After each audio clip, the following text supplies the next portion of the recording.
열왕기하 14장 말씀 함께 나누겠습니다. 열왕기하 14장에서 1절에 보시면 이스라엘 왕 여호아스의 아들 요아스 2년에 유다 왕 요아스의 아들 아마샤가 왕이 되니 있습니다. 요아스는 이제 같은 이름이죠. 이름은 같지만 사람은 다릅니다. 이스라엘 왕의 요아스 때에 유다 왕 요아스의 아들 아마샤가 왕이 되었습니다. 아마샤가 왕이 되었는데, 이 아마샤는 3절에 보시면 아마샤가 여호와 보시기에 정직히 행하였으나 했습니다. 하나님 보시기에 정직하고 믿음이 있다. 그러나 그 조상 다윗과 같지 아니하였으며 그 부친 요아스 행한 대로 다 행하였더라 했습니다. 다윗과 같다는 것은 하나님 마음에 합하다는 겁니다. 우리가 믿음의 목표가 뭐냐? 믿음의 목표가 뭐냐 할 때 내가 열심히 하겠습니다. 내가 교회를 열심히 다니겠습니다. 기도 열심히 하겠습니다. 우리의 목표가 내가 정한 기준이 아니고 우리의 믿음의 목표는 예수 그리스도입니다. 그래서 믿음의 표대를 어떤 사람에게, 특정한 사람에게 두고 자기가 좋아하는 사람이나 좀 열심히 하는 좋은 사람을 보고 내가 저 정도 해야지, 그렇게 생각하는 사람들이 많이 있는데, 우리의 믿음의 기준은 사람이 아니라 오직 예수 그리스도에게 맞춰야 합니다. 그래서 우리의 표대는 예수 그리스도고 우리가 바라봐야 될 분도 예수 그리스도라는 겁니다. 물론 우리가 그리스도만큼 될 수는 없죠. 하지만 우리가 마음을 다하고 힘을 다하고 뜻을 다하여 예수 그리스도를 닮고자 하고 예수 그리스도의 삶을 본받아 가야 합니다. 그래서 누구나 나를 따라오려거든 자기를 부인하고 자기 십자가를 지고 나를 쫓을 것이나 했던 것처럼 누구를 쫓아가야 됩니까? 그렇습니다. 예수 그리스도를 쫓아가야 하고 예수 그리스도가 우리의 표대에 되어야 하고 우리가 믿음의 기준을 예수 그리스도에게 맞춰야 합니다. 사람에게 맞추는 사람은 적당히 자꾸 하는 거죠. 그래서 이 세워진 아마샤가 어떻느냐? 하나님 보시기에 정직하였으나 그 조상 다윗과는 같지 아니하였으며 그 부친 요아스 행한 대로 다 행하였어도 4절에 산당을 제하지 아니하였으므로 백성이 오히려 산당에서 제사를 드리며 분향하였더라 했습니다. 이 아마샤가 적당히 하는 거예요. 적당히. 그러니까 이것은 더웠거나 차갑거나 차라리 하는 것이 낫다. 뜨뜻미지근한 신앙의 모양을 얘기하는 겁니다. 왜 뜨뜻미지근하냐? 그 아비처럼 행했다라고 기록하고 있습니다. 그 부친 요아스와 행한 대로 다 행했다. 방금 말씀드렸지만 사람에게 기준을 두는 것은 적당히 하는 겁니다. 우리는 하나님께 기준을 둬야 되고 하나님을 기쁘시게 하기 위해서, 하나님을 기쁘시게 하는 방법이 뭐냐? 그리스도를 닮아가는 거죠. 근데 이것을 우리가 자꾸 착각하면 우리가 어떻게 그리스도처럼 되겠습니까? 그리스도가 되겠습니까? 그리스도가 안 되죠. 하지만 우리의 삶의 방향들을 그리스도에게 맞추고 그리스도가 걸어가신 그 길, 예수님이 걸어가신 그 길을 따라가고자 몸부림치는 것이 우리가 해야 될 일이다라는 겁니다. 그래서 다 그만합니다. 우리의 믿음이 누구나 다 그만합니다. 그럼 사람이 보기엔 다 그만하지만 하나님 보시기에 어떻느냐? 하나님 앞에서 어떻느냐? 다 믿음이 있어 보이고 교회 다니고 신앙생활하고 그렇게 보이지만 하나님 앞에서 내가 어떤가? 내가 그리스도를 닮아가는가? 사람에게 기준을 두는가? 내가 저 사람보다는 낫지? 내가 다른 사람들보다는 내가 그래도 열심히 하지. 그래도 내가 새벽기도 오는데 천만의 말씀이다. 다 우리가 하나님 앞에서 다 죄인이고 부족한데 우리의 중심을 어디에 맞추어서 누구에게 맞추어서 어느 기준으로 나아가고 있는가? 그리스도에게 맞춰야 되네. 그리스도에게. 우리의 표대는 예수 그리스도고, 사도 바울이 항상 얘기하지만 내가 다 이루었다 함이 아니다, 이미 얻었다 함도 아니다 했습니다. 사도 바울이 우리가 보기엔 다 얻은 것 같고 다 이룬 것 같고 우리 사도 바울처럼 돼야지, 그렇지 않습니다.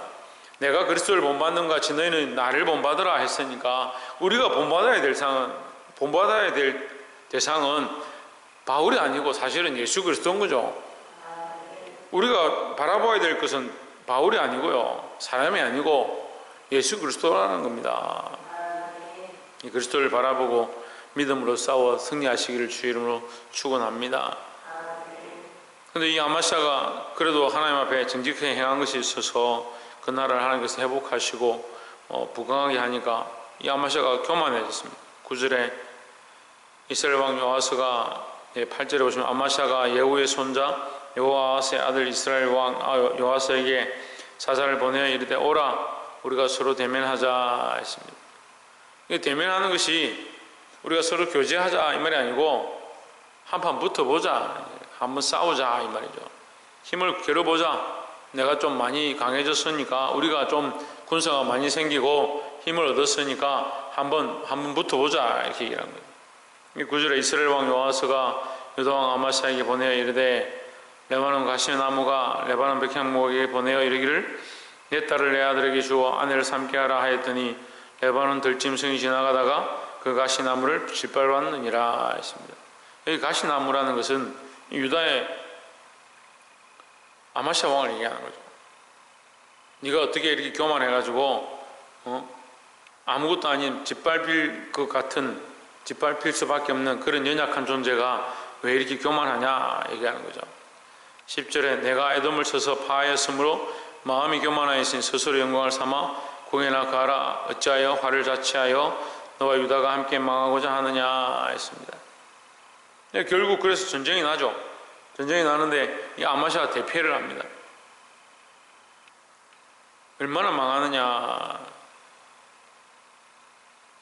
13절에 보시면 이스라엘 왕 요아스가 베세메스에서부터 아하시아의 손자 요아스의 아들 유다 왕 아마샤를 사로잡고, 왕은 사로잡히고 예루살렘에 이르러 예루살렘 성벽을 에브라임 문에서부터 성 모퉁이 문까지 400규빗을 헐고 성벽을 헐어버렸습니다. 14절에 또 여호와의 전과 왕궁곳간에 있는 금은과 모든 기명을 취하고 또 사람을 볼모로 잡아가지고 사마리아로 돌아갔더라 했습니다.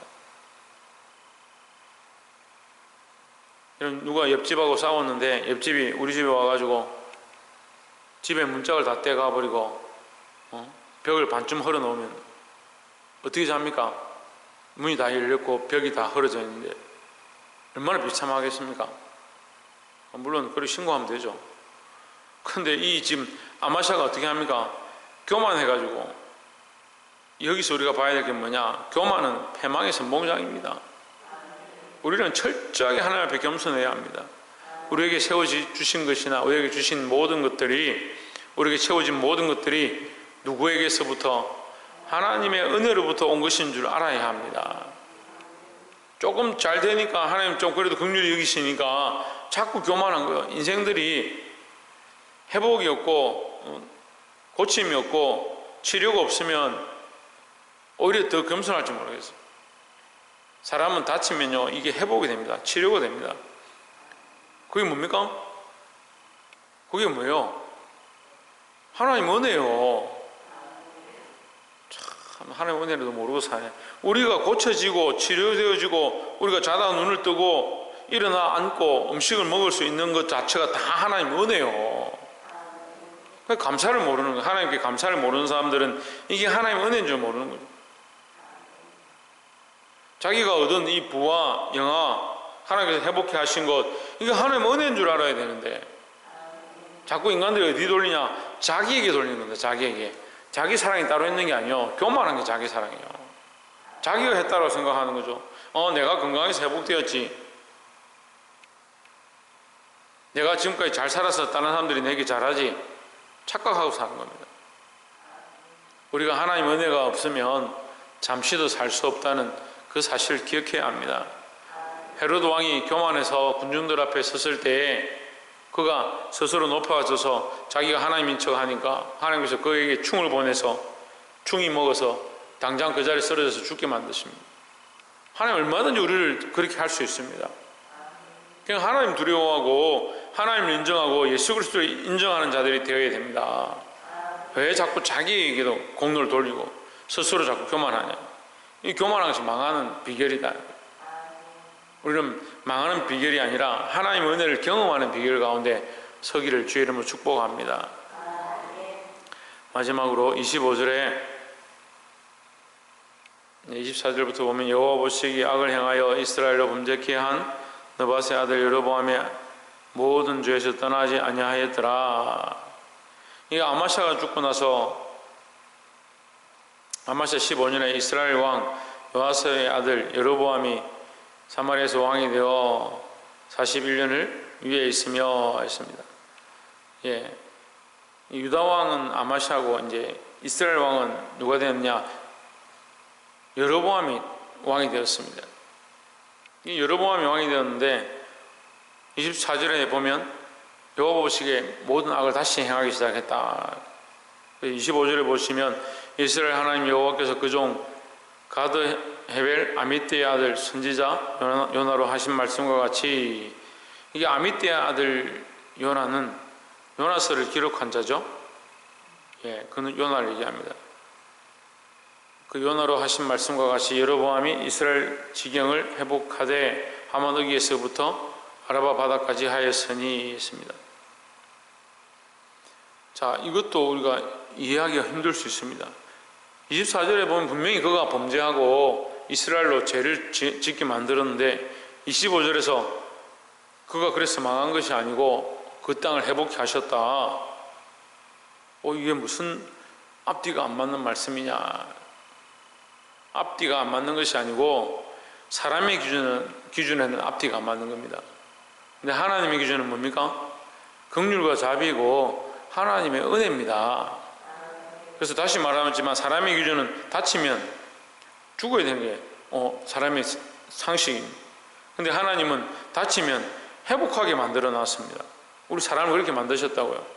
그래서 우리가 당연히 그렇게 되어야 되는 것이지만 하나님의 은혜로 되어진 줄 알아야 되는 것처럼 이들이 나라를 회복하고 땅을 회복하는 것, 그 지경을 회복하는 것이 당연한 것이 아니고 하나님 그들에게 책망하시고 그들에게 채찍을 치셔야 하지만 더 이상 치면 이 나라가 망할 것 같으니까, 이 백성들이 완전히 끊어져 버릴 것 같으니까 하나님께서 긍휼을 베풀어 주고 있다는 거죠.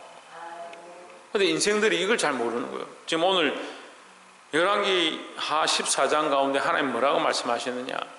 너희가 완전해서 내가 너희를 돕고 있는 것이 아니고 너희가 온전하고 깨끗해서 내가 너희를 회복해 하는 것이 아니다라는 거죠.